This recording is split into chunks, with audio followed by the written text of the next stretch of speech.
Welcome, everyone, to the 49th show of the Unifying Force here on the Virtual Cantina Network. I'm Gio, joined by my co-host Dave. How are we doing? Hey, doing well this evening. Aha. I feel like we've got something quite topical to discuss this time, seeing as it's still the summer of Snips. It's still Ahsoka August we're heading towards. And so what we're going for this time is a little continuation of the discussion of Ahsoka and the inspiration and the history behind the character from outside the Star Wars galaxy as well, using our real world experiences and stories and mythologies, and then looking at a what if situation. So, what if Ahsoka had stayed in the Jedi Order? I think that's going to be lot. that's going to be a big deal, but that's going to kind of be our part two. Is Mhm. You couldn't join us last week. Cat's not with us this week, but Miss you Cat. weren't with us for the last show. So we want to kind of get your take on, your thoughts on Ahsoka and your thoughts on Mortis and how Mortis is going to play into the Ahsoka show, because obviously the Mortis logo was, of course, the original logo that we saw for the Ahsoka show. So, Yeah. So what do you think your thoughts are that before we get to the what if? I think the idea of using the Mortis logo is, it's an amazing Easter egg for everyone who's watched Rebels and Clone Wars and has able to fully connect all the dots. But for those who haven't, I think it's a very good aesthetic. It's a great design visually, and it's one that's worth pumping on all the merch because they'll make an absolute killing out of this stuff again. And in Star Wars Celebration Europe in London just a few weeks ago in April, all the Ahsoka shirts were just being sold out. I couldn't get nothing my size. I mean, there's never anything my size anyway because I'm weirdly sized. But there was no Ahsoka stuff. It just flew off. Anything with wolves, anything with rebels, anything with Ahsoka, gone like dust. It was gone. So I think that it's great marketing. I hope it's relevant to the storyline, and I'm hoping it's going to be central to at least the theme of Ahsoka, if not the actual mechanics of the storytelling. Because we've actually had some slight reveal since 2 weeks ago, which is the Ahsoka final trailer dropped 7 days ago, and I just watched it for real just now. I didn't want to watch it on a phone or a small screen, so I decided to wait. And I've just come from my own little Ahsoka Odyssey in my own summer of snips by watching the final 4 episodes of Ahsoka's final arc in the original run of the Clone Wars season 5, starting with Sabotage and finishing with The Wrong Jedi. And then I've just watched the Ahsoka trailer about 20 minutes later, and now here we are. So I have many thoughts. Where would you like me to begin? Well, just talk about first. We've watched since the last show that we've done on the Virtual Cantina Watch Along. We've watched the Mortis arc and how really like deep that gets, because Ahsoka is the embodiment of the daughter. The daughter dies. Okay, this whole Mortis, the holy trinity of Star Wars, and the daughter dies, and they use her, and Ahsoka essentially dies. Yeah, she does. The daughter's life force. Yeah, it does. That's exactly it. I checked the Star Wars databank on StarWars.com, and it says Ahsoka died and was brought back to life. So yes, that's absolutely correct. because it's all a very mysterious, ethereal, metaphysical, spiritual realm that is outside the space-time continuum, as we know, because Rex thinks they're gone for a second when they're gone for, I don't know, 3 days. So everything that happens is kind of up in the air. We're not really sure what it means or if it really did occur, but it did all occur, just in a realm where time wasn't counting, time was not flowing, but they occupied physical space and spiritual space. But yeah, I think that the Mortis arc is one of the most thought-provoking and also mythologically echoing moments in Star Wars through the entire saga. And it has some of the best writing because everything fits and makes sense with its own internal logic. And then a lot of things are parallel to beliefs and systems in our world, but not mainstream beliefs, at least not in the West. It's very much Eastern beliefs. And obviously George Lucas is a huge fan of that stuff. Without going into specifics, Well, he outside of the obvious hit you over the face with the fact that there's a father, a son, and a daughter, the that's the Holy interesting Trinity thing. of Star That Wars. yeah, that's the great thing. It's that it's a marriage of Western and Eastern religions and beliefs and spiritualities, because in the West you have the Abrahamic religions, so you have Christianity, the Jewish religion, and Islam, and they orientate themselves around the Old Testament as the central scripture, and then obviously Christianity has the New Testament, which is where Christ comes in, and it's a revolution, it's a revelation, it changes everything, and that's the kind of guiding light for Christians going forward. In the East, things are it's a kind of funny mix because things are a lot more diverse, but then a lot more united as well. If you strip things back from the material kind of capitalist, commercial, consumerist aspects of like modern religion, and I would say, like I'd say like communism and capitalism are modern religions as well, because they're you have people who are just absolute zealots and just want to have things that way. I'd even go as far to say as they're almost cults.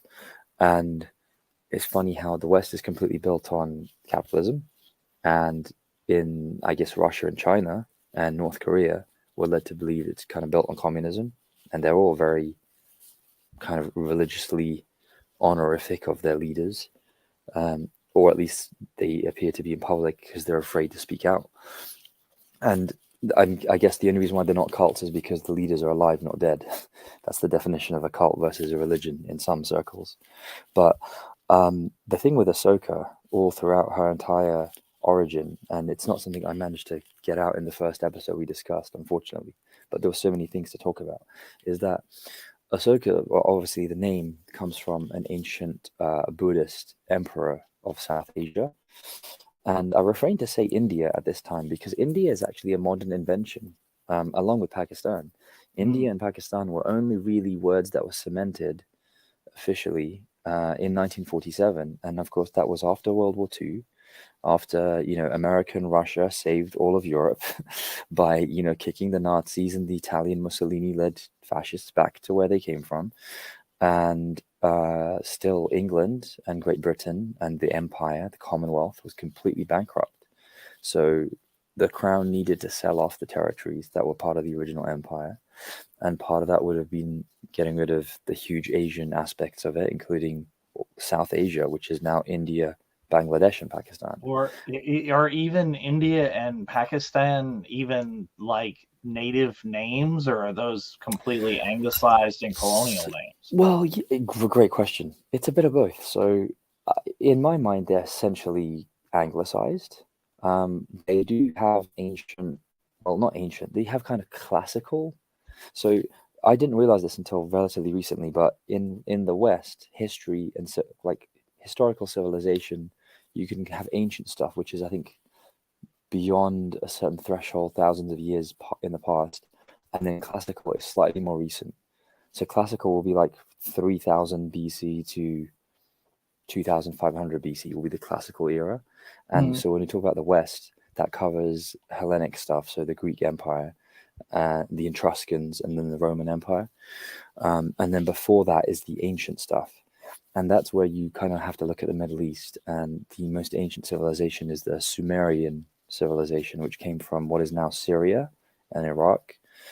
And you had this huge kind of conglomeration of people that were very diverse, ethnically, genetically, racially.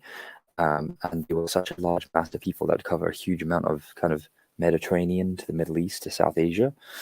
So, that's pretty much like all of Lebanon and Egypt and Iraq and Iran, Afghanistan, the top of India and Pakistan.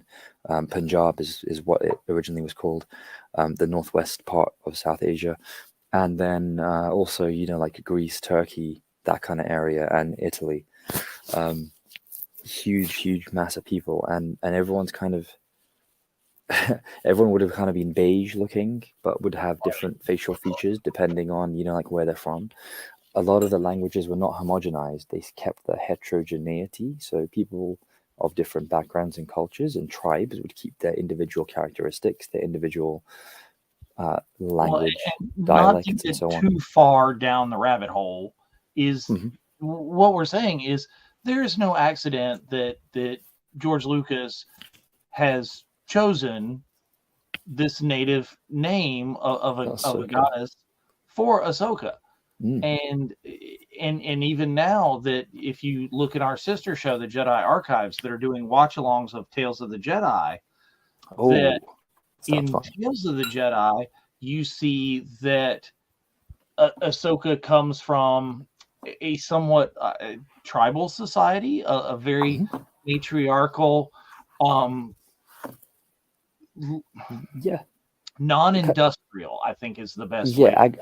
Agrarian. I think it's an agrarian society. Yeah, a very agricultural based and kind of in harmony with the village and nature around it. Yeah. And I think that's no accident. I think we've had clues that Ahsoka's from that sort of background all along, but Tales of the Jedi was great to give us that full deep dive into it, even if it was just 10 minutes of her background. And I think it. Do they show Plo Koon in that first episode of Tales of the Jedi for Ahsoka? Because on the databank, it does say Plo Koon is the Jedi Master who picks Ahsoka up and takes her to the Jedi Temple. Well, anything that's Dave Filoni has Plo Koon in it. Yeah, basically that's saying Dave Filoni picked Ahsoka up and took her to the Jedi Temple. Exactly. That's basically what you're saying is if who discovered Ahsoka, Dave Filoni / Plo Koon. But yeah, if you want to learn more about that, is the Jedi Archives has already last weekend done a special watch along with guest host from Rebels Revisited, Ashley Brenzo. And Ashley and the guys over there were watching episode 1, and then next Sunday we'll release when they watch the next episode. They're only watching the episodes of the Ahsoka arc for Summer of Snip. So join them in the off weeks when you're not watching us. And you'll find out some more about that. That's a handy shout out. I wasn't aware they were going to continue doing that. It makes sense though, because Tales of the Jedi has a lot to dive into, even though they're a short format animation. And I really hope Dave Filoni didn't just, like the background for this Tales of the Jedi series was that he kind of wanted a reunion of the Clone Wars teams, but I hope he didn't just want one reunion. I hope he wants one every year. So we get Tales of the Jedi frequently. Well, I don't even care. Give me Tales of the Sith next time. I don't know. Tales of something, yeah, because there are these great EU novels which are collections of short stories, like Tales of Jabba's Palace, Tales of the Jedi, Tales of the Sith, Tales of the Empire, Tales of the Bounty Hunters. They're great. They're hard to find now, but Disney has reprinted some of them. There's a lot of classic expanded universe EU books from like the 1987 to 2007 era, I guess, that Disney has pumped out again with some new artwork or some original artwork that was not used before. And they're going through, and I haven't read them, but I was in a comic shop day before yesterday, and for Jedi's 40th anniversary, right there, nice, sure, is they are putting out a lot of comics that are 40th anniversary and like Tales. I look down the line of new issues, and there's Ewoks, and there's Jabba's Palace, and there's Empire, and there's all these separate Return of the Jedi tales. Oh, cool. Yeah, So it's I need to get definitely. into. I've got I bought a number of them, and I've got a back over there that I need to get in and see what the actual content is. But there's a lot of those titles out there to further explore. Yeah, there's a lot of well, there's an entire Star Wars comic book Dark Horse series called Star Wars Infinities, and that's kind of what the first What If episode that we did was inspired by, because there was a Star Wars Infinities released for each of the original trilogy, and it had a huge element of the original story that goes the other way.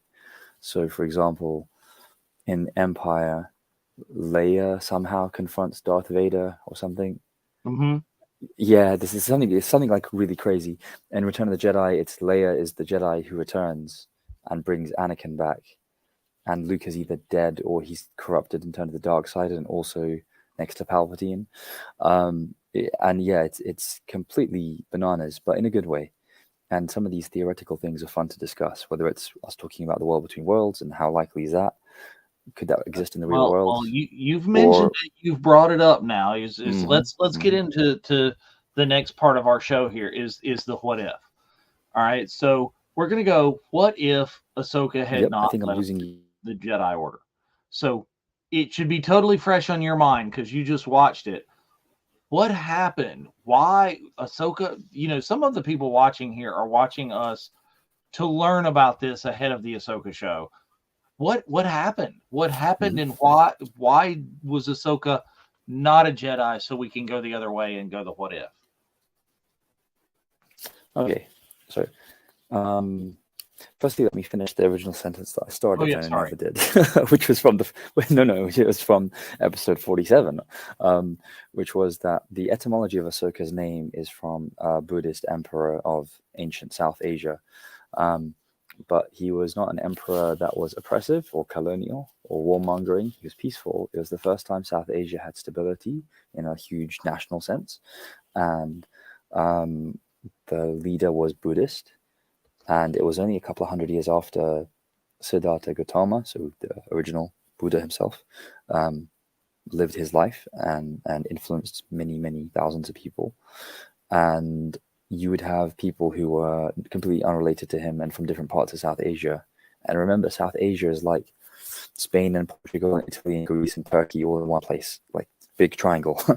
And if you go way, way back, when the Earth's continental plates and everything were moving a lot more, India, South Asia, that section, that triangle came off Antarctica and smashed into the Asian plate. And that gave rise to the Himalayas, which I think is fascinating from a geographical point of view and like a natural history of Earth thing. So Ahsoka is a warrior, but a peaceful warrior who is Buddhist in morality. And what that can mean a lot of things, because there are so many different interpretations of Buddhist beliefs, especially now that, well, when you had the Beatles go to India and then do their version of like yoga and try and talk about karma and do some Hindu stuff and some yogi stuff and some Swami stuff, then you had like the whole New Age movement come to the US and North America. I'm sure it was in Canada as well. And it definitely hit Mexico too, where you had people who were teaching yoga, and then the students who wanted to learn about yoga were also like, well, seeing as you teach us about yoga, tell us about your other philosophies in life. And that's how you ended up having quite a few kind of niche converts to some of the Eastern belief systems by like white American people. And this was kind of coinciding with the end of the 60s into the 70s, kind of like make, peace, not war kind of hippie era. And the whole kind of counterculture and kind of counter-revolutionary, anti-Vietnam War and Korean War type mentalities. And then so let's focus on what happened to Ahsoka in the Clone Wars, as you were saying. So Ahsoka has always been a peaceful, wise character, even though she starts as a 14, 15-year-old called Snips, who's kind of annoying and gets in under Anakin's skin and calls him Sky Guy. and he lashes it back at her, calling her Snips because she's like irritating and snippy, and they have this little sarcastic banter going on. But it's kind of immature in the Clone Wars film in 2008, but it developed massively in the Clone Wars series because you had 5 or 6 years of development. You had an improvement of animation, which was absolutely night and day. Looking at the end of season 5 of the Clone Wars compared to season 1 is like looking at a preschooler's attempt at drawing something artistic to somebody who's been drawing for like 60 years and does an oil painting. It's like that. Well, And the, because yeah, well, and in its defense, season 7 was a good bit of time after the final season, because you had all of this, and then you have Rebels, and then we go back, and yeah, because they've done a this, lot. yeah, what I just saw. So the sabotage catch a Jedi, the wrong Jedi arc of Ahsoka at the end of season 5 came out in 2013. And so Star Wars had been bought by Disney, but nothing major had happened. And they didn't officially cancel it until season 6 was meant to be released. And then it was aborted and then put onto Netflix as The Lost Missions, not even called season 6 officially. And it was a truncated season, and it had nothing to do with Ahsoka in because Ahsoka left the Jedi Order. Now, why did she leave the Jedi Order? So she is in the Jedi Temple, having returned from Saleucami with Anakin, having just rescued Anakin. And this is a massive part of her storyline. Anakin is almost dead at the beginning of this Ahsoka arc. Something happens to his ship. Those buzz droids appear, the ones that nearly got him in Revenge of the Sith as well.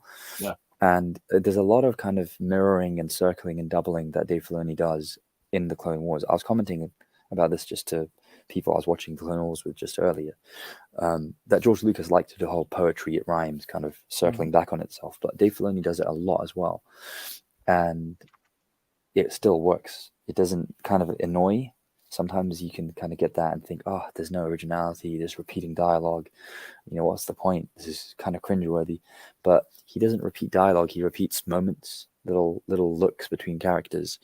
And so this moment where Ahsoka rescues Anakin was very much like season 1 arc where Anakin was out of action, decommissioned kind of for a bit because there was an explosion and he had a concussion, and Ahsoka had to step up and be a commander of the clones.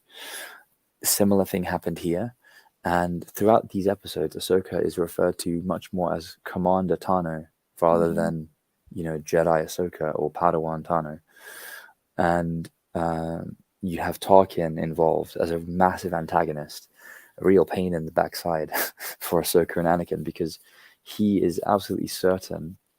And looking at it now, it feels like Palpatine had this plan to undermine Anakin, to strip away his emotional core by taking Ahsoka away from him and not allowing him to even have a chance to say goodbye.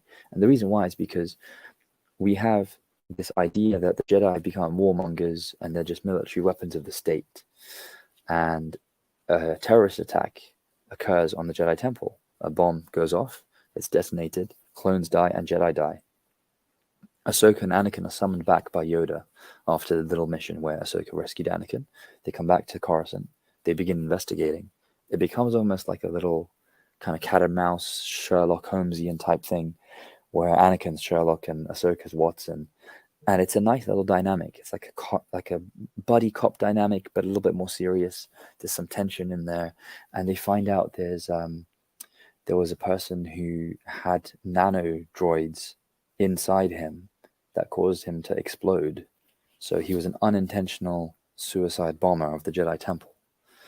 And what they find, the trail heats up, and it leads to his wife, who on the surface seems to be very concerned that the husband went missing and then was dead and involved in this kind of conspiracy against the Jedi.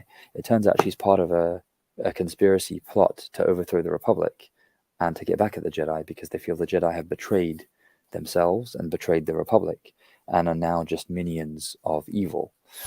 So Letta is this character, this lady who used nano machines and nano droids to feed her own husband so that when he was in proximity as a kind of janitor of the Jedi Temple, he would Okay. then blow up and cause this horrible atrocity to happen, and innocents died.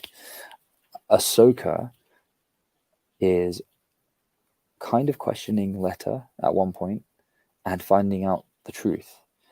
But for some reason, the CCTV in her room has no audio. And suddenly, as Ahsoka's talking, you don't know the audio is cut off until 2 minutes later when Tarkin comes in and tells Ahsoka the audio was going in every room except your room. The character Letta, suddenly she's about to confess. Oh, Ahsoka says, who got you to feed the nano machines to your husband so that he would die by suicide? And she's about to say it was a Jedi, and then she gets lifted into the air and force choked and dies. But Tarkin rushes in 2 minutes later, and Ahsoka's still traumatized, and shows the hologram of Ahsoka like this, and then the body of the woman floating in front of her, and there's no audio. And Tarkin simply just says, well, there's no audio, but clearly the Jedi that she was afraid of is you. And then the camera cuts to Ahsoka, and it's kind of like Ashley Eckstein's face underneath, just like, what?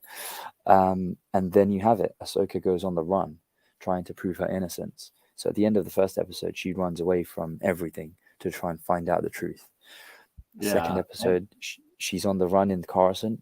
She's kind of trying to, find out who was the saboteur, who was this terrorist, who has attacked the Jedi Temple, and everyone thinks it's probably a Jedi. Yeah, well, and hit the high points a little bit more, because we are going to be watching these episodes. Okay. Later in the summer. Sure. Star Wars episodes will be on a watch along. So kind of, I'll accelerate to the end. I'll accelerate. So Anakin for the entire time is certain Ahsoka would never have it in her, and Ahsoka had no part in it. We know Ahsoka had no part in it, and Ahsoka's confessing she had no part in it, but she's still on the run. Only Anakin and kind of Rex believe it, but Rex at one point puts out an APB on Ahsoka Tano, but clearly says Ahsoka Tano is guilty and must be apprehended immediately. So you kind of think, oh, Rex, you disappoint us. Only Anakin is the one. And that's the whole underlining theme, is that only Anakin even gave her a second thought, let alone fully trusted her. And the opening fortune cookie wisdom quotes that each Clone Wars episode has, the ones in this arc for the 4 episodes are fantastic. They're very kind of resilient and inspiring, and nice little tidbits to remind you on your dark days. The final one is actually, I just shared it online. I just took a photo of the TV screen. It says, never give up hope, no matter how dark it may seem. And that's what is fundamental to Ahsoka Tano's character. She has her character assassinated by another Jedi, Barriss Offee, who says in a fantastic little soliloquy, clearly as a villain, she's brought in by Anakin. Anakin finds out that Ahsoka was being helped by Sarge Ventress in these Undercity streets of Coruscant, just because Ventress is a bounty hunter and thought there'd be a nice, she'd get the bag if she caught Ahsoka and gave her back to the Republic. So Ahsoka quickly says, look, you and I were both discarded. You were discarded by Count Dooku and thrown away as an apprentice, and I've been kind of thrown away by the Jedi. So let's work together, and you and I can find out get to the bottom of this, and then you can apprehend the actual Jedi and get money for that. So of course Ventress is like, hell yeah. And you have Ahsoka and Ventress team up. They say that this hurts more because we've already watched earlier in the Clone Wars, earlier in the seasons, Ahsoka and Barriss were friends, have been on missions together with, Anakin and her and Barriss's Jedi Master, Master Luminaria. They've spent several episodes, like an entire arc, where they're working together and have been through some stuff already.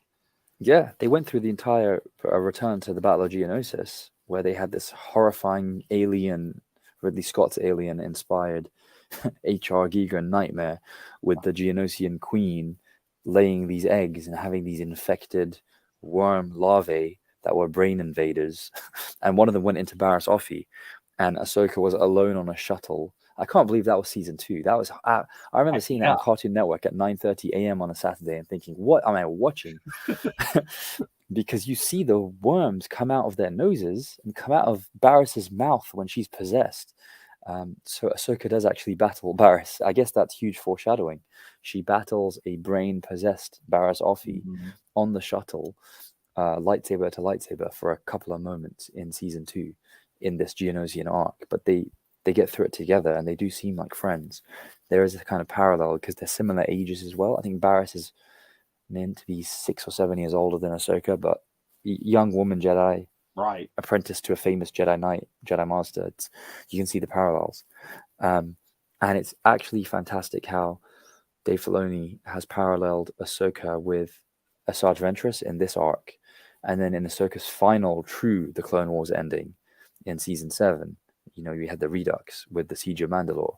You have the parallel between Ahsoka and Maul. And that is something that I don't think many people expected, even given that we had Ahsoka and Maul interact in huge ways in Rebels later. Because, surface level, Maul is a completely singular, psychotic character and is obsessive and fastidious and not necessarily evil for the sake of being evil, but motivated by the dark side and by revenge as a means to stay alive.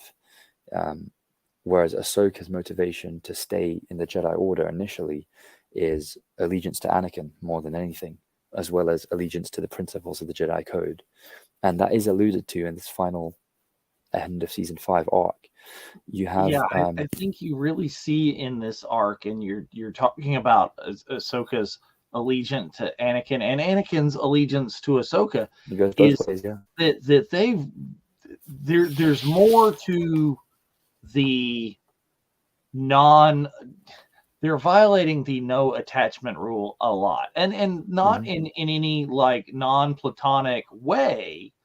But Ahsoka and Anakin are brother and sister, master and apprentice. They really both care about each other. We see in the original arc with Barriss and Master Luminaria is Ahsoka goes missing, and Luminaria is like, dude, we got a mission. We got to get back to Coruscant. We're gone. Leave her. What?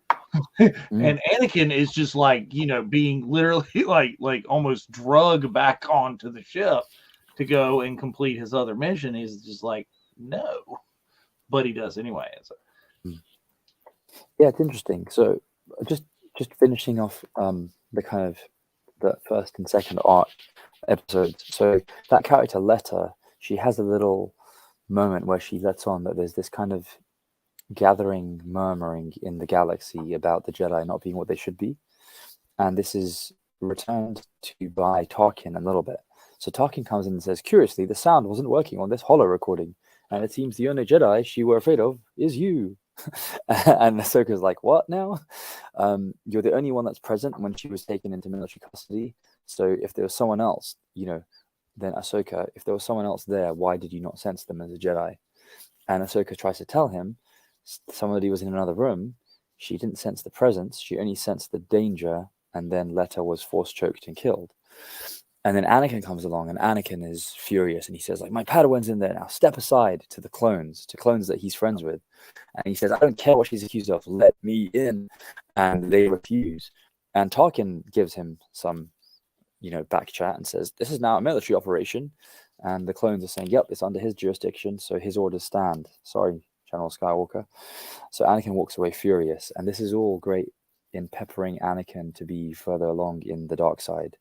Less trusting in the Jedi, less trusting in the Republic, more wanting to change things his own way, and using his rage, channeling it to get what he wants. These are all red flags.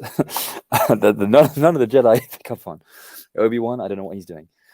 In fact, Obi-Wan in this entire arc is a little bit disappointing because he's relegated to being in a chair in the Jedi Council, but he just does these kind of long looks with Anakin, and occasionally at whichever Jedi Master is saying something stupid. Usually it's Saisi Tin, Ki-Adi-Mundi, or, as we know, Mace Windu. Mace Windu is hard done by in the Clone Wars a lot. But, yeah, and then so Ahsoka flees into the underbelly, and you have, darkness and light and torches running down sewage pipes that Ahsoka's, used her lightsabers, cut herself into a pipe and run down this aqueduct of Coruscant. And the clone troopers are running after her with dogs on leashes, torches, troopers with blasters at the ready.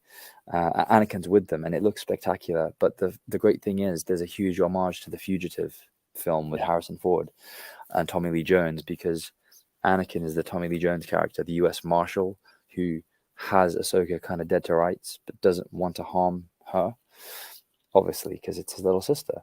So they have this kind of confrontation at the end of this huge water outlet that's going to go into the next part of the city, and Ahsoka has a chance to either jump off or look back at Anakin and maybe interact, and they have a brief interaction, and Anakin says, look, forcing your way will make you look even more guilty.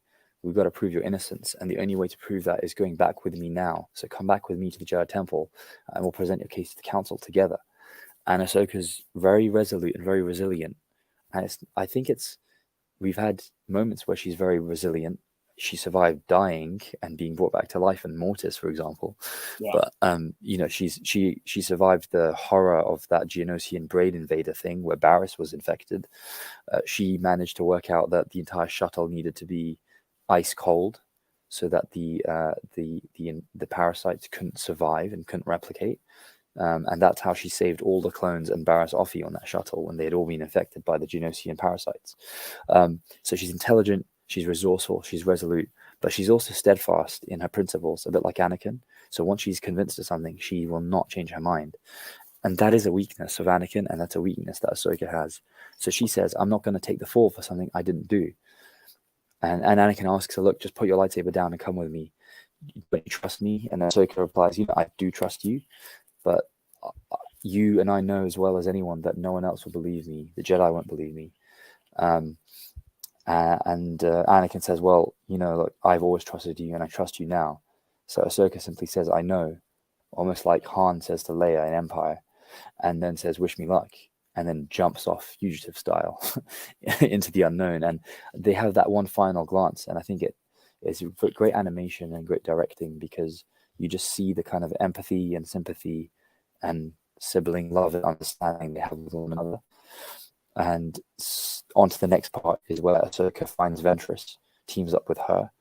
And in this case, while Ahsoka's with Ventress, a third figure using a bounty hunter mask that Ventress had been wearing earlier appears and knocks Ventress out, steals her red lightsabers, and tries to assassinate Ahsoka. Ahsoka thinks it's Ventress, just having turned back on her, like the dark side always gets its people to do. The Sith always betray each other, so she thinks Ventress is just betraying her again. And it's actually Barriss. And it's confirmed later when Anakin suspects who it really is. Ahsoka's caught by the clones. They stun her. They take her back to Coruscant. She's in the Jedi Temple. Tarkin comes along and says, okay, let's have her in a Grand Army of the Republic court-martial trial. And the Jedi are looking at each other thinking, what? No, she's a Jedi. This is an internal thing. No. Yeah. You don't need all that pomp and ceremony. She's ours. And then Tarkin essentially, and this is why I think it was a plot by Palpatine all along. Like everything in Star Wars that's bad is. Yeah, it is. Everything is the puppet master is like going. Yeah. If you look deep in the shadows, always. It was Palpatine all along. In the shadows, says Dominic Monaghan in The Rise of Skywalker. Great line. So Tarkin is the lackey of Palpatine, and Tarkin simply says, well, you Jedi can have her, but you need to expel her from the Jedi Order. Otherwise, we're going to just trial her anyway and probably execute her. So Yoda looks around like, what? And so the Jedi Council have this formality meeting where they've already decided they're going to excommunicate her from the Jedi Order. And it's really heartbreaking because Anakin's there with Ahsoka. And at this point, Anakin... I'm getting the timeline. Okay, so Anakin's with Ahsoka. The temple guards are with them. They're on this platform. They have a little moment together. It's very sad and very touching and quite, it's lovely music, very emotional. You sense that Anakin and Ahsoka are being pulled apart for good. Ahsoka's on this platform. She's elevated to a center of a new room in which Anakin can only look from far down below up at Ahsoka, and a circle of Jedi Masters around him who are the Jedi Council. Obi-Wan's there, as are Saisi Tin, Plo Koon, Yoda, Ki-Adi-Mundi, Mace Windu. And unfortunately, they come to this disagreement, and Yoda says, "This is not unanimous. We did not all go along with it, but Padawan Tano, we must ask you to leave the Jedi Order." Yeah. And Anakin and Ahsoka, there's rage from Anakin and there's tragedy from Ahsoka, and it's just very well animated because these characters don't look remotely human. They're very stylized, animated versions of Hayden Christensen, Matt Lanter, Anakin, and Ashley Eckstein as Togruta, female Jedi Ahsoka. But there's so much in the way just their mouths, their eyes, their eyebrows work, and you feel this. I mean, I felt it, and I knew what was going to happen. no surprise for me at all. But that's where it comes back to. Anakin then goes on the hunt. He's determined to find out. He hunts Ventress down, and in a great parallel to the third episode, in this fourth episode, Anakin appears the way Ventress appeared to Ahsoka the first time they met in this little arc, and also the way Barriss Offee, as an unknown masked villain, snuck up upon Ventress to knock her out, steal her lightsabers, and then Ahsoka to attack her. And it's incredible. Anakin does that, finds Ventress. There's a great parallel between Anakin interacting with Ventress here and the way he dealt with her in the micro series, the Clone Wars that were done by Jenny Tarkovsky and the Samurai Jack team, which is fabulous. And if you've never watched it, people go watch it. That's an incredible what if. Anything really? It's just that's a huge what if as well. Separate deal, but watch that. It's incredible. And I think it'd be the perfect thing to watch on your phone when you're commuting or something. Because it's like what, like 3-minute episodes or something that are just kind of like strung together. And there's almost no dialogue. Yeah, it's incredible. And it has the best introduction of any villain in Star Wars, apart from Darth Maul in Episode 1, with General Grievous. General Grievous's introduction in the animated 2D micro series is absolutely incredible. If only he'd been that way the whole time. But anyway. George Lucas had a cough, and he wanted to put the cough into the film. So General Grievous had a cough in Revenge of the Sith. I don't know. It's his thing. But Matthew Wood has made a career in voiceover as well as sound editing now because of that. So I guess that's good. But yeah, so this final thing, Anakin confronts Ventress, and Ventress says, somebody attacked me and took my lightsabers. And then Anakin goes to the Jedi Temple, having just learned from Ventress that there was one other person apart from her that Ahsoka interacted with, and that is somebody called Barriss, she says. And Ahsoka's friend Barriss is the betrayer and saboteur and terrorist. So Anakin confronts her in her little quarters in the Jedi Temple, and they have an incredible lightsaber duel. It is animation of the highest level. It's up there with season 7 and the Bad Batch in terms of quality. It's beautiful.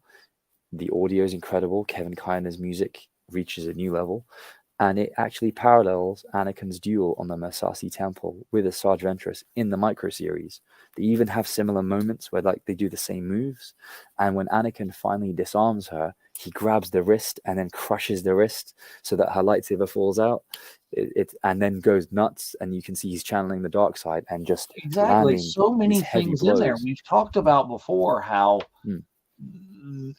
Star Wars can change genres. We've gone from this detective story, this kind of buddy cop kind of thing that they're doing, and then it immediately changes gears, and you've got this samurai duel, right? Yeah. You've got that, and then but you pepper into the foreshadowing, because we all know at this point is he's going to fall to the dark side. And as I say, when we watch a lot of this other stuff, is you're sitting there going, oh, force push, good, force crush, up, dark side. As soon as you go, as soon as you go from pushing to crush to or choking, you're done. Yeah, it's you gotta push and pull is fine, but gripping, no, not too tight, loose grip. So, and that's the other thing. Every time someone opens their mouth and speaks in this arc of 4 episodes, they say something almost definitely profound and something that's much wider than just Ahsoka being the wrong Jedi accused, or a plot to attack the Republic. It's something that you can apply to life. So many lines that are quotable and deserve to be on T-shirts and fridge magnets. And this is the thing: Ahsoka manages to. So when she's trying to escape initially being caught before she's apprehended and taken to the Jedi Temple and then taken to the Republic trial, they show her trying to escape the clones, and she's a complete pacifist. She puts her lightsabers away, and she makes Asajj Ventress, when Ventress and Ahsoka are surrounded by clones in the 3rd episode, tells Ventress, "You must not harm anyone." And Ventress has her lightsabers at this point, and she's doing her spin trick where she beheads everyone. But rather than beheading everyone, she just slices through everyone's blaster at the same time. It looks great. Yeah. And then she kind of cartwheel kicks everybody, and they use the kind of MMA martial arts. This is an Ahsoka trait and technique. Is when Order 66 happens, is Ahsoka is she's escaping, she's dueling, she's dealing with all the clones that are coming after her, but she's not murdering them. I mean, we see in the movie is Yoda just goes ham on them and starts plunging lightsabers into chests and back flipping it going. But this is a thing that we see in Ahsoka's character, is this pacifism. Definitely. And it's what makes her, I guess, unique, but also united with some of the other kind of iconoclastic Jedi. So the Jedi that didn't really fit into the generic Jedi Order mold that we see in the prequels. So I'd say, that's Count Dooku. That's why we had the parallel of Tales of the Jedi with Dooku and Ahsoka. Yeah. That's Qui-Gon. Absolutely. Qui-Gon is the kind of most obvious grey Jedi, the kind of unique, one-of-a-kind individual who has his own interpretation of the Force and the universe. And Ahsoka, I think, it almost feels like Obi-Wan is Ahsoka's father, Anakin is her big brother, Qui-Gon will be her granddaddy. Yeah, and this is where we get to. This is the big part where Ahsoka's big deal. I am no Jedi, because after all of this stuff is happening, and I'm gonna push you along really fast now because we got to get to the what if part. Yep. Is the I am no Jedi is after all this happens, after she's in the trial, she's acquitted, right? They're like, no, that was Barriss. It wasn't Ahsoka. Okay, happy, come back. We love you. We're sorry. Nope, I'm not gonna do it. I am no Jedi, and she bounces. She's done. She walks away from the whole deal, and she's not around. She goes out into the world. She's not with Anakin during Order 66. She's out there on her own, has walked away from the Order, and the most quoted line that Ashley does is "I am no Jedi." So let's get to the what if. What happens if she's not disillusioned? And I don't care how it is that she's not disillusioned, is how far back you go. Does the thing with Barriss never, ever happen at all? Does it happen, but she's immediately trusted by Yoda and the council, and they're like, look, no, this is okay. Tarkin comes in and says, oh, yeah, it was you. But then Yoda and Mace and no, they back him up. It's like, this is not within the character. This is not possible of this Jedi. She stays. She's there. She is part of, she's either with Anakin or close to Anakin or confronts Anakin. She's present for Order 66. What happens? I think that Ahsoka confronts Anakin before he goes fully to the dark side. I think that she stays in the Jedi Order. So let's go with the what if she had not walked away from Anakin. She just walks away from the Jedi Order, but she stays in touch with Anakin. And in a way that almost happens, because in the Clone Wars Season 7, she listens to Anakin, and Anakin rewards her for no reason with an entire squadron of a battalion of clones that have her kind of aesthetic on their masks, and presents her with 2 blue lightsabers. And they were quite useful, those two blue lightsabers, weren't they? When she confronts Darth Maul in the Palace of Mandalore. So I think she would have still experienced everything that we saw her experience in season 7. I don't think the Jedi Council or Obi-Wan and Anakin would have taken her to Coruscant. I think she would have stayed, with Bo-Katan trying to take back Mandalore against Maul. So I don't think that would have changed too much. So her escape from Order 66 and Rex overcoming the programming, it would play out in a similar way. I think the biggest change would be, what would she do immediately after that final chapter of the Clone Wars, Siege of Mandalore Part 4, Victory and Death? Her ship crashes, she flees, and then, it shows that Vader is there, and Vader can see that she's been there as well. So we know later on that their paths intertwine again, maybe 15, 16 years later in Star Wars Rebels. But somehow all along, Ahsoka's not known that Anakin survived, or that Anakin became a mechanical horror of Darth Vader. If she was in the Jedi Order, it wouldn't have made a difference, because the Jedi Order was wiped out in Order 66. So she would have had to flee. She would have lost everything. She would have been cut off. It's kind of difficult to say, because Disney keeps kind of retroactively changing things a little bit. So there are more and more Jedi that seem to survive Order 66. That's why we have Jedi Survivor, Jedi Fallen Order. I mean, you need somebody to be alive, and you can't have a main character from the films.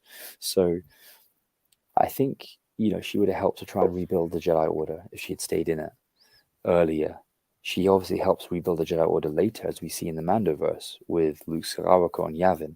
And that is fanboy dream come true, to see Ahsoka and I Luke think together. we're going to get some more craziness of that we've seen, you just saw in the trailer.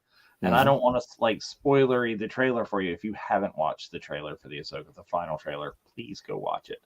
But I think we're going to see that something happened there. There was a reason why in Mando she's with Luke at the temple. I think there's stuff that's going to be revealed. Right. So I'm going to go you one further.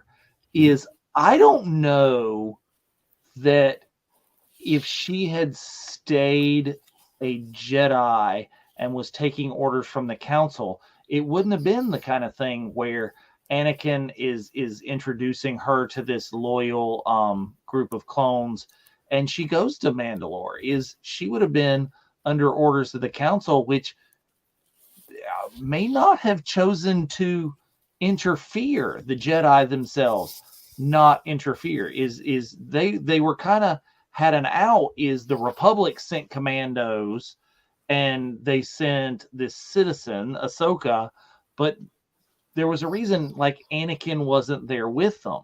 They didn't want that. So she might not have gone on that mission. She may have been at the temple when Anakin rolls in with the 501st. Oh, imagine that. Exactly. Imagine that is you get that Ahsoka Vader duel that you see in Rebels. You get that during Order 66, before he's more machine than man, before he's fully to the dark side. Because I think if Ahsoka confronts Anakin before he kills the younglings, there's hope. Before he's gone that far, before he's done that, if she's there, if it's Ahsoka instead of Keller and Beck that's defending Grogu, if it's Ahsoka who's there and meets up with Anakin at that point, I think we got a whole new ball game. Is Obi-Wan couldn't bring him back because Obi-Wan didn't run into him until we've seen the holograms of him killing younglings. He's gone. It can't be there. But Padme can't reach him because Padme doesn't see him again until after this has happened. is if Ahsoka is there in the temple, if there is one person on the planet that is closer to Anakin than Obi-Wan or Padme, it's Ahsoka. Ahsoka. Interesting. Would you say Ahsoka is the closest person to Anakin then, ahead of Padme? Because I think Ahsoka probably knows him best. Yes, I think so because of the similarities that we have seen throughout the entire Clone Wars arcs. All these arcs that we're talking about and watching is you see the hot-headedness. We see she was snippy at him, he was snippy right back. She calls him Sky Guy, he calls her Snips. We see these parallels through all of these episodes and all of these arcs that we're talking about. Ahsoka is most like Anakin, and when she is excommunicated from the Jedi Order, when she goes out, she starts to go down a dark path. I mean, when she meets the Martez sisters, I mean, they're stealing things and running drugs. That's true.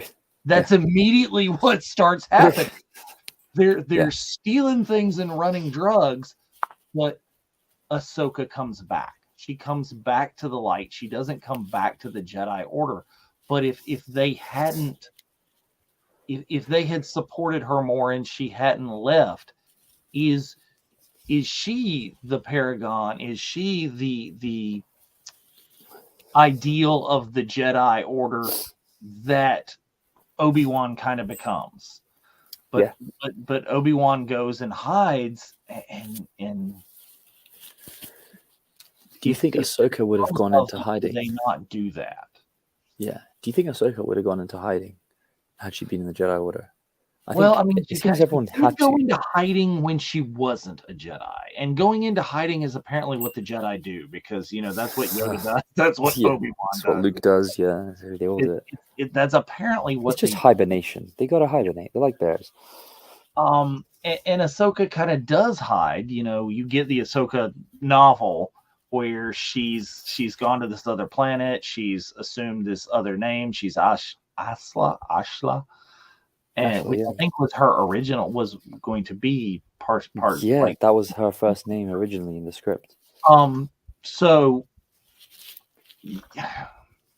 maybe she does go into hiding, but she probably had to. I think everybody had to hide from the Empire. I mean, but again, does she go into hiding? Does she go into hiding if she's confronted Anakin? Because think about this: if Anakin doesn't turn, what does Palpatine have? Palpatine is powerful, but if you've got Palpatine against, you don't send in just like Kit Fisto and a couple of guys that get sliced with one hit. If going into that room is Anakin and Obi-Wan and Yoda and Ahsoka, in addition to Mace, who almost beats him anyway, except for Anakin's interference. Yeah. What's Palpatine? He's fried. He's toast. He's fried. He is toast. He's got the clones, but Ahsoka defeated an entire ship full of them by herself. Yeah. Ahsoka's quite powerful. Just quite powerful. I think it's great that Ahsoka became such a beloved character, and it was earned. It wasn't just as if people were like, she was annoying, she was 15, she was whiny, now we tolerate her. Because she was that. She was annoying. She was a very bad character. She had no personality. It has echoes of some other character that has become beloved and redeemed in some point. But I saw a nice little description that essentially, and I think, was this IMDb, or was it Wikipedia, or was it StarWars.com databank? One of them says, Ahsoka was created to show that Anakin's development would go from being brash, young, loud teenager and 20, 21-year-old apprentice to Obi-Wan in the Attack of the Clones, to a reserved and mature general in the military, Jedi Knight, someone who could be a Jedi Master. And then he doesn't get Jedi Master, and that's one of many precipitating factors for him him leaving the Jedi Order, along with the whole tension between Palpatine and the Jedi Council and the Republic being not what it should be, which is exactly what Barriss Offee says. Letta, the lady whose husband nanomachine suicided himself. It's the idea that the Jedi have fallen from what they should be. They aren't peacekeepers, they're just warmongers, and they are military tools of the state rather than protectors of the people. And so the people are really sad and really angry and really disappointed about that. And some of them try and take things into their own hands. And that's how we had the plot against the Jedi Temple. But it was really Barriss who wanted to do the damage. And it's Barriss who says that the Jedi now are just servants in the army of the dark side. And I think that's an incredible line because the camera shows Palpatine and Palpatine just doesn't change expression. But that's exactly what the entire Clone Wars has become.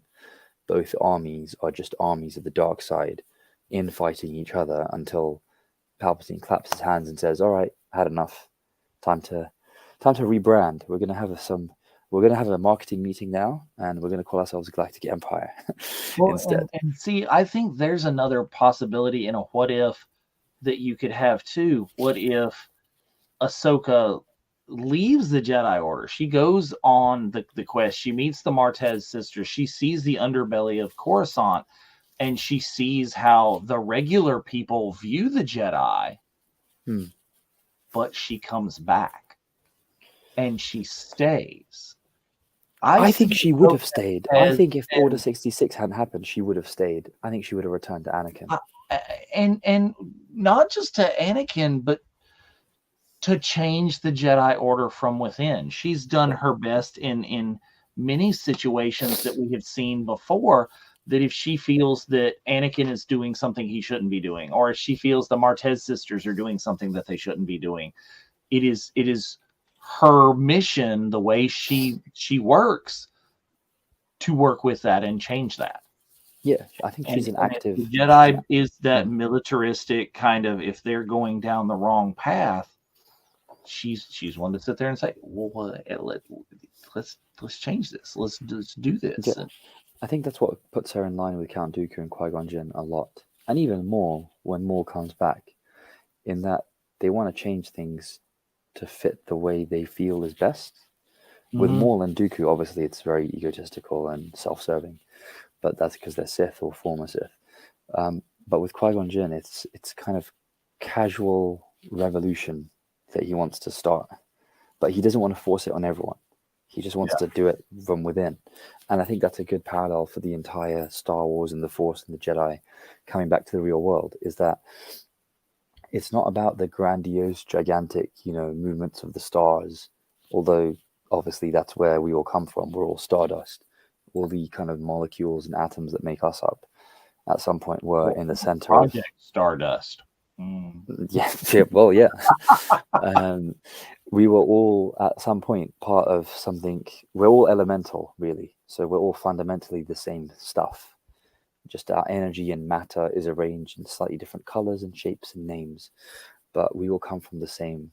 And whether it's, you want to look at humanity, we all come from the same origin, ancestor.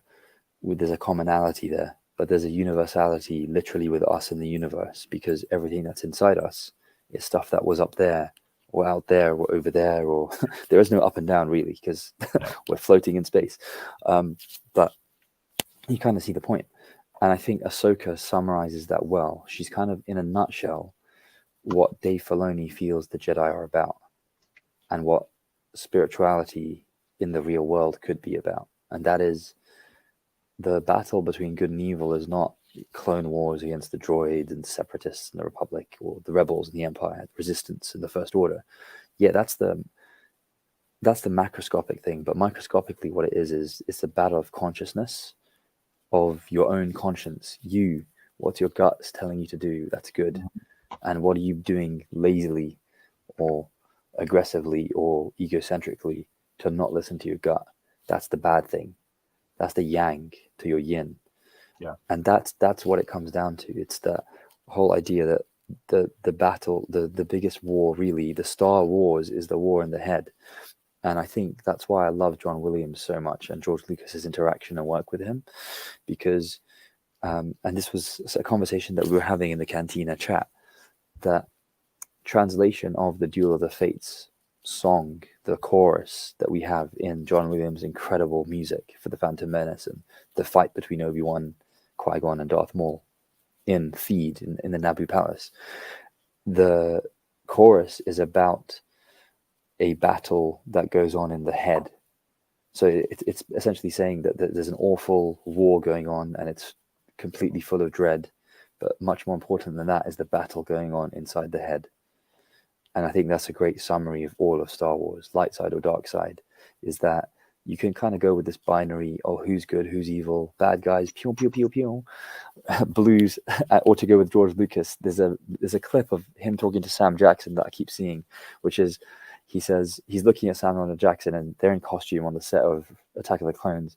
And he says, well, the thing is, the good guys have green and blue, bad guys have red. Yeah. That's just the way it is. And Samuel Jackson's just looking at him and like, what about purple? Exactly. He's exactly right. Samuel L. Jackson has that blend. And if you read some of the good stuff in the EU about Mace Windu's character, it's way better than what we see in the films because it's a lot deeper. There's a book called Star Wars Shatterpoint, which is basically Apocalypse Now or Heart of Darkness, but set in Star Wars. And Samuel L. Jackson's Mace Windu is the main character. And he has a battle with the dark side almost every other page in that novel. And it's because he comes from a culture that is kind of does martial arts, kind of is tribal, and he channels this animal that uses the dark side to hunt its prey, called the Vapad, which is the way his lightsaber form, which is very aggressive and slow with powerful swishes and movements, channels the dark side. It's called Vapad. It's Form 7 or something. And that's what he uses against Palpatine. That's the explanation for why he's able to disarm Palpatine. Palpatine doesn't just throw it.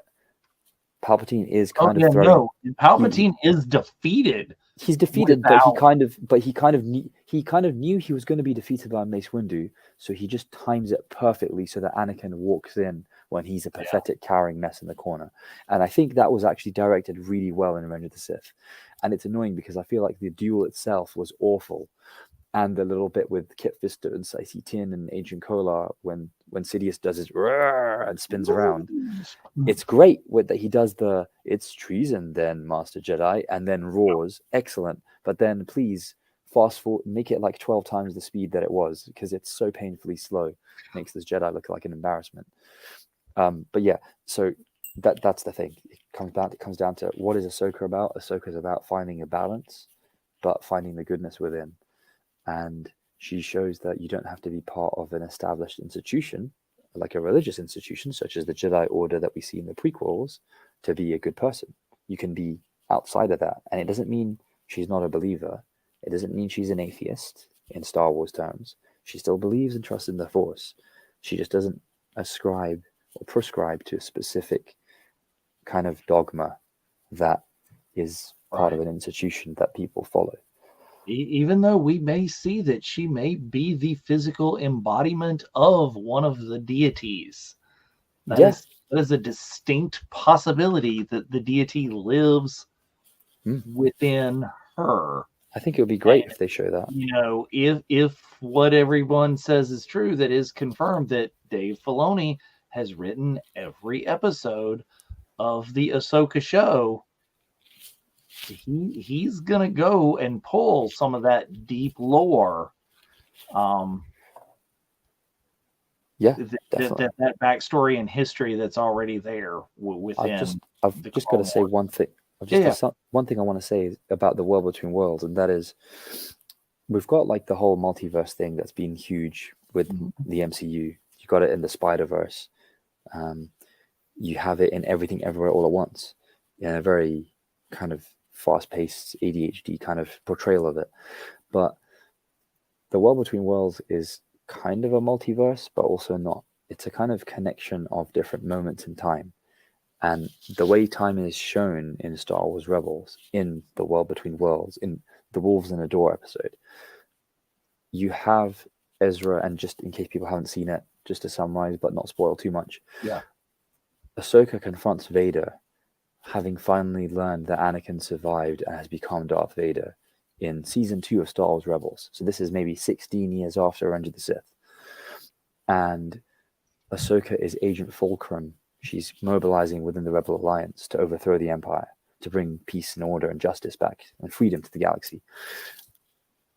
Probably ultimately to help revive the Jedi Order as well, but in a reformed way, in the kind of way that we saw Luke in the new Jedi Order in the EU, and then kind of in the Favreau Filoni verse with the Mandalorian, building the Jedi Order in a way that wasn't so dogmatic and rigid and ritualistic, but kind of more open. And so they're not monks that have to be celibate. They can have families. They can form attachments as long as they're healthy and balanced with them. The biggest thing, and I think what Ahsoka represents so well, is that Ahsoka at no point ever judges anybody for any extreme of emotion or any extreme ideology that they have. She's always open to dialogue, and it's one thing that Obi-Wan always had as well, and Anakin never did, and that is Ahsoka is always open to being empathetic with whatever people do or don't do or believe or don't believe, whereas Anakin kind of wanted his own way of things and was a little bit more, it's my way or the highway, especially with the political and economic arrangement of the galaxy, as we see with the Empire. And I think that's what makes Ahsoka's character really stand out. And I think if she hadn't left the Jedi Order, she would have tried to revolutionize it in a formal way. But I think what we're going to see is she does it in her own way, and it may involve using a bit of mysticism, a bit of metaphysics, a bit of time travel, perhaps, maybe. The World Between Worlds opens a lot of possibilities. I hope they don't make too much time-related stuff, because it can make things talked about this on the last tricky. episode where you weren't there. Is please, oh please, Dave, do it right. Yeah, don't do Back to the Future. Don't make it that big. The Star Wars multiverse if you have to, but don't just open it so wide that it leads to anything and everything, like don't play it for laughs like Alligator Loki, yeah. Or Everything Everywhere All at Once with the hot dog finger universe. Quite that far with Ahsoka in the World Between Worlds, but I am very interested to see, is Ahsoka has come to Luke's Jedi Temple. Do we see that Luke has changed Ahsoka? Does Ahsoka change Luke? How is the new Jedi Order being formed? How does that go down? How does all the pieces and parts fit in? And now even more people. We'd speculated before, how does like Grogu fit into this? How does how does Sabine fit in? Because she's now no spoilers. The trailer's been out, and the trailer's been out for days.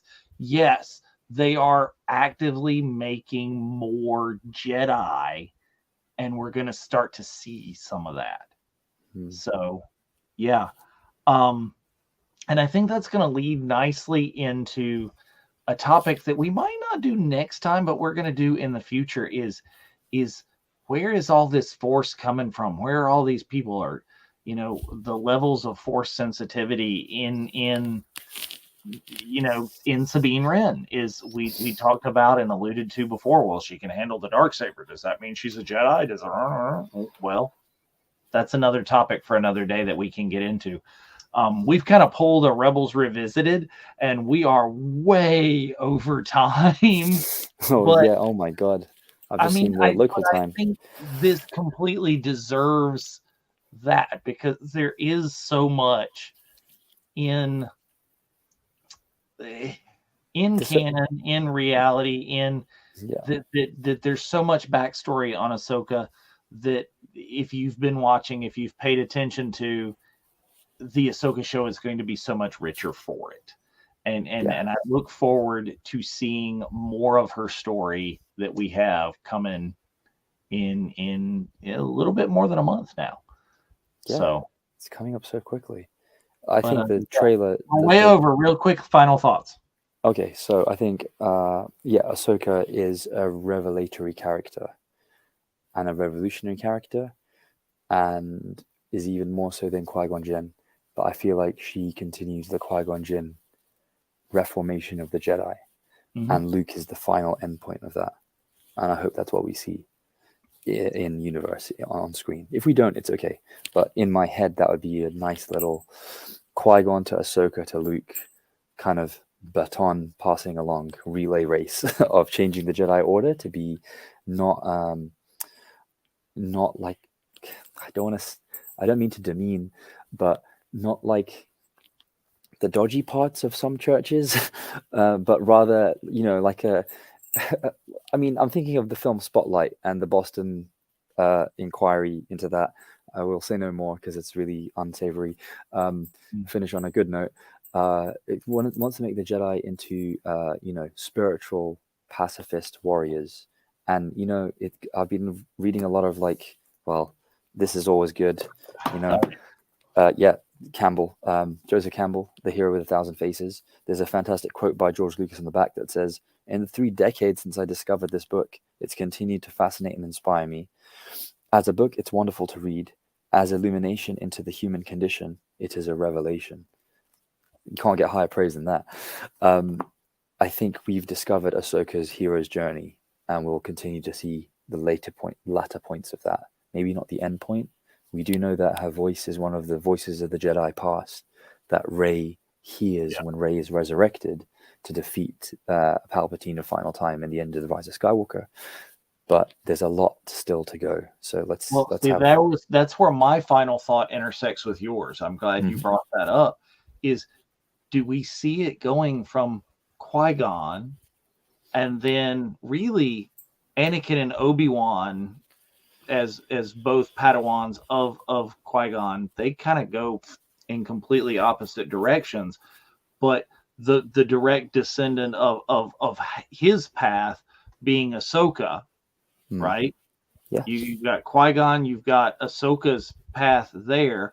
Ahsoka, we're going to see how she interacts with Luke and how Luke is, and Luke is kind of gray by the time we see him in The Force Awakens and that, and then how that goes into what we have been promised at Star Wars Celebration, that we're going to see Rey and her reformation of the Jedi Order. And is she the disciple of Ahsoka and Qui-Gon and, well, obviously Luke, because Luke would be, her teacher? Does she go in that kind of gray Jedi path? She is the dyad in the Force with, Kylo, who's the Sith, and she's all Jedi live in me. And I think she would be. I think she would be. I think we're going. And I think that's where you see the yellow lightsaber at the end of the Rise of Skywalker was a symbolic move, I think, to show that she's now the torchbearer for the Jedi. Yeah, that she's got the literal yellow blade, and so that's what we will see in the future. And that is way more of a discussion for another time when we're not way over and we can specifically talk about those things. Definitely. But yes, thank you all who are joining us for this. This is a pre-record, but thank you all joining us when we're airing this one live. Put your comments in the chat as always. We look back at that and we'll answer those, and we always look for those comments and those sources for future shows and what we're going to talk about. So from me, Dave, from Gio, and of course for Kat as well, who couldn't be with us, but we'll see again the next time. Until next time, may the Force be with you. May the Force be with you. Take care, everyone. Bye-bye.